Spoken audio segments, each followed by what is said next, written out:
Hi, and welcome to another episode of Hot Takes with me, the Silver Fox. And if I may quote Shakespeare in Twelfth Night, some are born great, some achieve greatness, and others have greatness thrust upon them. And thus it is with the SNP election for leader. One of these three Muppets will have greatness thrust upon them because they were neither born great, and in the case of Humza, he has not achieved greatness. He has not achieved anything. And so the greatness will be, of course, thrust upon them. And this means that the SNP hierarchy is now in panic stations, because will it be an untested woman, a woman who is controversial, who is seen as possibly divisive on her views, or will it be a man whose record is one of complete and utter failure? It's hard to pick, isn't it? Well, let's have a look and see who is best or worst for the party. So, SNP leadership contest. Panic has set in, say the party insiders. Panic has set in among sections of the SNP as the party prepares to announce Nicola Sturgeon's successor, with some believing it faces a choice between the controversial leader in Kate Forbes or the managed decline under Humza Yousaf. When you are made the captain of a sinking ship and it's panic stations all round, I don't think it matters what you do. I think the SNP is going to be sinking quite soon, regardless of which of these two people end up leading it. It just depends in the manner in which it sinks. It's certainly on its way now. Its membership is falling, its influence is waning, and people are waking up to the fact that it is just a party of failure. But that's who it is, and that's what we've been saying all along. Anyway, several senior SNP members have said supporters of Mr Yousaf, who has been billed as the continuity candidate who will honour Miss Sturgeon's legacy, are increasingly worried that he has not done enough to win the contest. One of those is the one, my source, who told me that the numbers are there and that it is more or less certain that Kate Forbes will get it, possibly not on the initial count, but with the second place of Ash Regan, her supporters will have put Kate Forbes as their second choice, and thus they will be the kingmaker. Anyway, the outcome of the leadership election, which will be announced on Monday afternoon, is difficult to predict due to the voting system, which allows the SNP's alleged 72,000 members to rank each of the three candidates in order of preference. And given that none of them, not one of them, has a positive rating, it's not a case of picking the best, it's picking the least worst. And we've covered this in a video yesterday where I showed that the least worst was Humza Yousaf amongst SNP voters, was Humza Yousaf. But he's only 1% ahead of the next least worst, which was Kate Forbes. But she is going to have the benefit of Ash Regan supporters' second votes. If Mr Yousaf fails to win more than 50% of the first preference votes, the second preference of the members who voted for Ash Regan, who is expected to finish third, will come into play and may push Miss Forbes ahead. And as I say, my source said it's more or less a certainty. He said he wouldn't bet the house on it, he says, but he'd certainly put £100 on it. One SNP member said that the establishment frenzy around Mr Yousaf, who is widely thought to be Miss Sturgeon's preferred candidate, her Padawan, her protege, the man that wants to continue in her sort of reign of failure. Anyway, he had irritated some older supporters who bristled at the idea that they should simply wave through the status quo. The status quo is what has seen the membership fall, and it's what's seen these failures. If you need to save the party, you need to change the party. They said some had voiced fears Mr Yousaf would prove to be a candidate for managed decline, a phrase also used by another SNP member who was supporting Ms Forbes.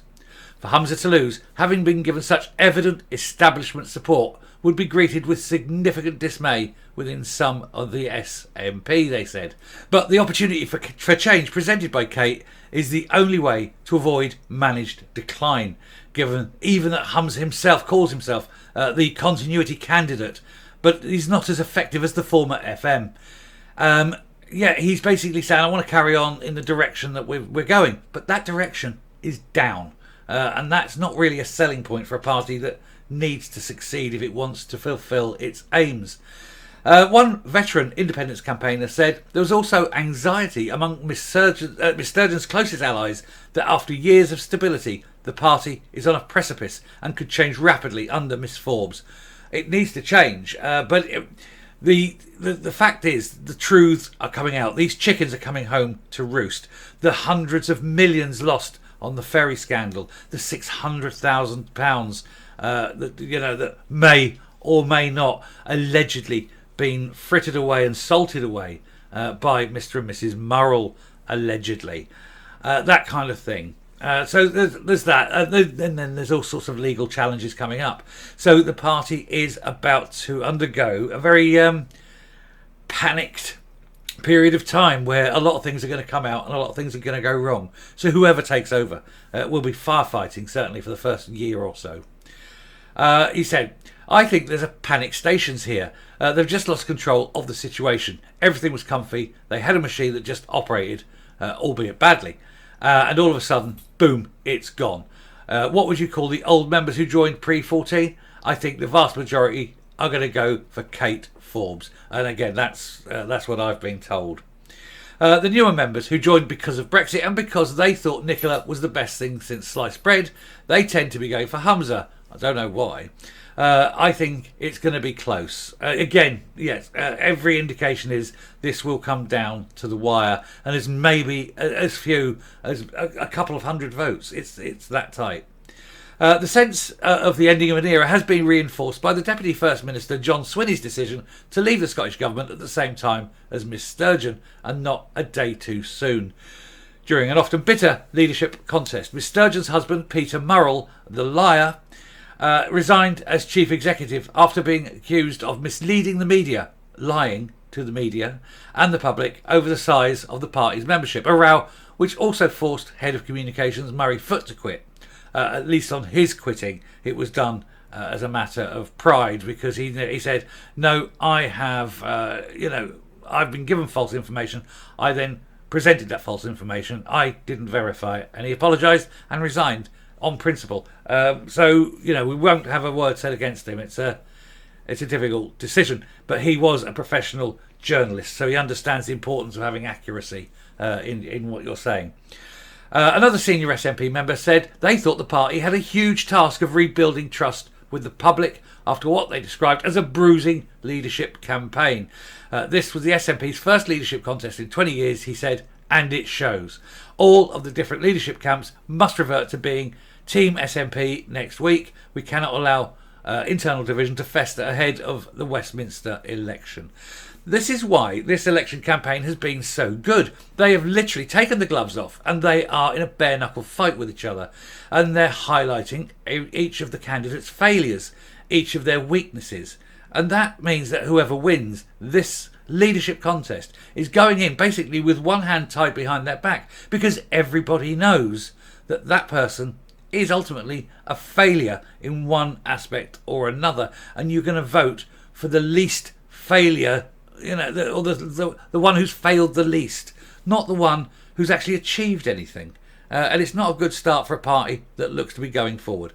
Anyway, I shall round off here, come up and we'll finish the video. I think regardless of the outcome on Monday, it's going to be an interesting period of time for the SNP.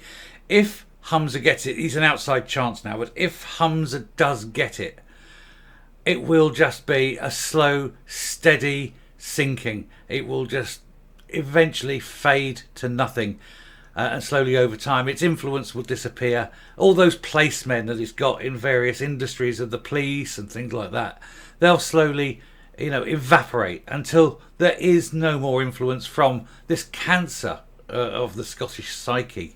The people who vote for it really can't understand how bad it is for them. It is just the most awful thing that's ever happened to Scotland. On the other hand, should Kate get it, there will be massive change, but at what cost? The infrastructure of the party aren't actually entirely keen on her winning it. It will immediately caused the breakaway from the Greens in their power sharing arrangement. I did a video earlier today about that. And so, again, at that moment, their power will weaken. It's a case of which is better, a long, drawn-out, protracted death, or quite a swift one, as people sort of reject the vaguely right-wing policies of Kate Forbes. I think the people who vote for the SNP are very much to the left, and it is a really weird position to be in, and that is why, of course, it is panic stations within sort of the HQ, within the people who are actually doing the day-to-day running of the party, because they know whichever one wins, it's going to damage the party further. If only they hadn't got rid of Sturgeon, although she had to go. Anyway, I shall stop there. Thank you very much for listening. If you like what you've seen here on the channel, please do hit that subscribe button right there. By the way, I must thank everyone who's subscribed very recently. The numbers jumped up quite significantly. I am humbled and I am thankful. So do please continue that trend and hit that subscribe button. Ring the bell for notification of future output. Leave a like, leave a comment, please share the video. And until next time, stay safe, stay well, buy lots of provisions, because you don't know what's going to happen. And goodbye.